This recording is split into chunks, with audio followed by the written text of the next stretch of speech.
Laurentin Datis. Je suis originaire de Lille, j'ai 28 ans, je suis ingénieur de formation. Après mon diplôme, je suis parti au Canada. J'ai découvert les cafés ludiques. Ça fait longtemps que je veux entreprendre, que j'ai des projets en tête.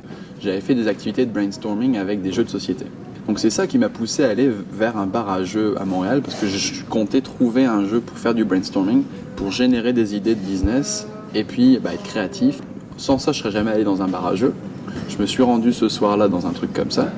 On était juste hyper content d'avoir passé 4 heures, on n'avait pas vu l'heure passer. Et c'est de là que ça a commencé en fait, si tu veux. Par rapport à un resto ou un bar, ici, on a des sommeliers du jeu. On les appelle comme ça, ce sont des gars qui te servent uniquement des jeux. Tu te poses, il y a les sommeliers qui viennent te servir des jeux, expliquer le type de jeu que tu veux.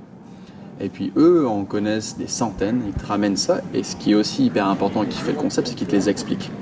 Quand t'en as marre ou que t'arrêtes pas de battre ton pote et qu'il veut changer de jeu parce qu'il est frustré, tu rappelles le sommelier, puis t'enchaînes. Tu fais comme ça autant de jeux que tu veux sur ta soirée parce que ton 5 € par personne confère un accès illimité. Alors c'est pas moi qui les ai choisis les jeux, c'est vraiment nos sommeliers du jeu. Et après, au travers de notre parcours, on a rencontré le village du jeu. Ça c'est une boutique à Bailleul et on a un partenariat avec eux.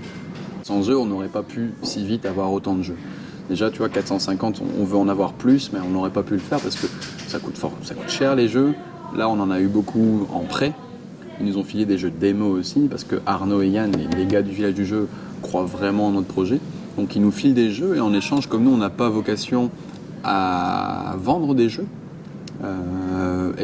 quand les gens veulent en acheter, on essaye de leur rendre l'appareil en faisant en sorte qu'ils achètent chez eux. La spécificité encore de l'endroit, c'est qu'en bas, on a un petit bar-resto où là, c'est pas pour jouer, tu peux juste prendre un verre, manger, parce qu'on veut s'adapter. Tu sais, s'il y a des gens qui viennent, qui n'ont pas forcément envie de passer toute leur soirée ici, tu peux commander à manger, à boire. Au niveau de notre carte de nourriture, on fait que des produits frais, que des choses préparées sur place. On trouvait que la bière se marie bien avec le jeu, donc on voulait avoir une grosse gamme de bières. Et on va avoir aussi tous les mois 2 bières qui viennent de Montréal. Aujourd'hui, on est juste content d'avoir créé Lille et on veut se concentrer là-dessus. Mais l'idée à la base, c'était vraiment de faire connaître ça au plus de monde possible en Europe. Maintenant, on va voir dans quelques temps comment ici on évolue. Et puis si on peut en créer d'autres, ce sera top aussi, quoi.